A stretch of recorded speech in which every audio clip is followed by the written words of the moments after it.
రామసాయం రఘురామరెడ్డి విజయాన్ని ఆకాంక్షిస్తూ ప్రతి ఇంటి గడప గడపకు వెళ్లి కాంగ్రెస్ గుర్తుని పరిచయం చేసిన నాగ సీతారాములు ముఖ్యంగా తెలంగాణలో బీఆర్ఎస్ పార్టీని బొందపెట్టాం, భారతదేశంలో ప్రధానమంత్రి బీజేపీ పార్టీ మోదీని గద్దెదించుతామని, రాహుల్ గాంధీని ప్రధానమంత్రి చేయటమే మా లక్ష్యం అన్న నాగ సీతారాములు. ఈ కార్యక్రమంలో చింతా నాగరాజు, చారి, సత్తార్ గౌస్, సందీప్, కాజా, అశోక్ పాల్గొన్నారు. రామసాయం రఘురామరెడ్డి గారి విజయాన్ని కాంక్షిస్తూ 64, 65, 66, 67, 68 వార్డులు పాల్వంచ మున్సిపాలిటీ పరిధిలోని వార్డులలో పెద్ద ఎత్తున ప్రచారం చేయడం జరుగుతుంది.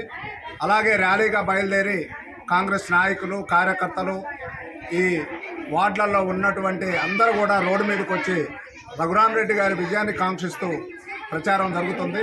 ముఖ్యంగా సెమీఫైనల్ అయిపోయింది. టీఆర్ఎస్ని బొందబెట్టాము తెలంగాణ రాష్ట్రంలో. ఇప్పుడు ఫైనల్ ఉంది. భారతదేశంలో ఉన్నటువంటి బీజేపీ పార్టీ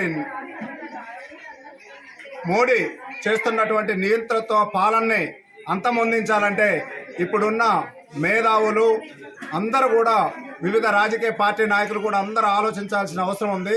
ప్రజాస్వామ్యాన్ని, అంబేద్కర్ రాసిన రాజ్యాంగాన్ని కూడా రద్దు చేస్తామని బీజేపీ పార్టీకి బుద్ధి చెప్పాలంటే తక్షణమే ఉన్న ఈ భారతదేశంలో ఉన్న ఇంటెలెక్చువల్స్ అందరూ కూడా ఆలోచించాల్సిన అవసరం ఉంది.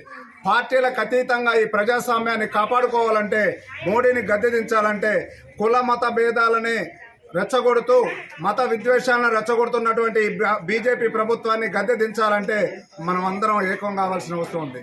ఎందుకంటే మన భవిష్యత్ తరాలకి, మన పిల్లలకి, మనకి మన హక్కులు మనం కాపాడుకోవాలంటే రాజ్యాంగబద్ధంగా తప్పనిసరిగా ఉండాల్సిన అవసరం ఉంది.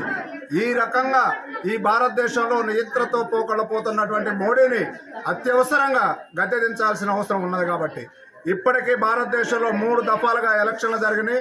ఈ 3 దఫాల ఎలక్షన్లో కూడా ఇండియా కూటమి అధికారంలోకి రాబోతుందనేది విశ్లేషకులు, పెద్దలు, అన్ని సర్వేలు కూడా చెప్తున్నారు.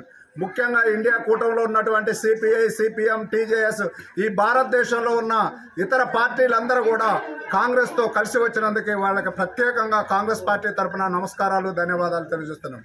ఎందుకు కలిసి వచ్చారంటే ఒక ధర్మం వైపు వెళ్దాము, ఈ భారతదేశంలో జరుగుతున్నటువంటి అరాచక పాలనని, మోడీని దించేద్దామని మన వైపు వచ్చినందుకు వారికి కృతజ్ఞతలు తెలియజేస్తూ, మీరందరూ కూడా ఎల్లుండి 13వ తారీఖు జరిగే ఎలక్షన్లలో అత్యంత మెజార్టీతో ఈ ఖమ్మం జిల్లాలో గెలవాల్సిన అవసరం ఉంది, ఖమ్మం పార్లమెంటు స్థానాన్ని.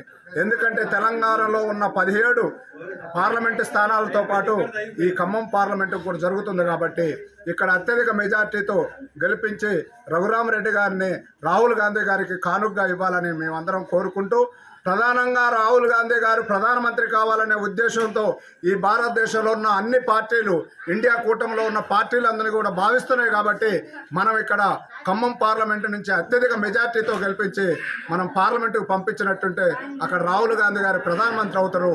మనం కూడా రాహుల్ గాంధీ గారికి కానుకగా ఇచ్చేటట్టుంటుందని భావిస్తూ, ఈ పాల్వంచ పట్టణంలో ఇంత పెద్ద ఎత్తున ఎండ తీవ్రత 45 నుంచి 50 డిగ్రీలు ఉన్న ఎండలో కూడా సోదరీమణులు, అక్క చెల్లెళ్ళు, అన్నదమ్ములందరూ కూడా రోడ్డు మీదకి వచ్చి రఘురామరెడ్డి గారి విజయానికి మేము కూడా మీతో పాటు వస్తామని విచ్చేసినందుకు వారికి కూడా ప్రత్యేక కృతజ్ఞతలు తెలియజేస్తూ, జై హింద్, జై కాంగ్రెస్.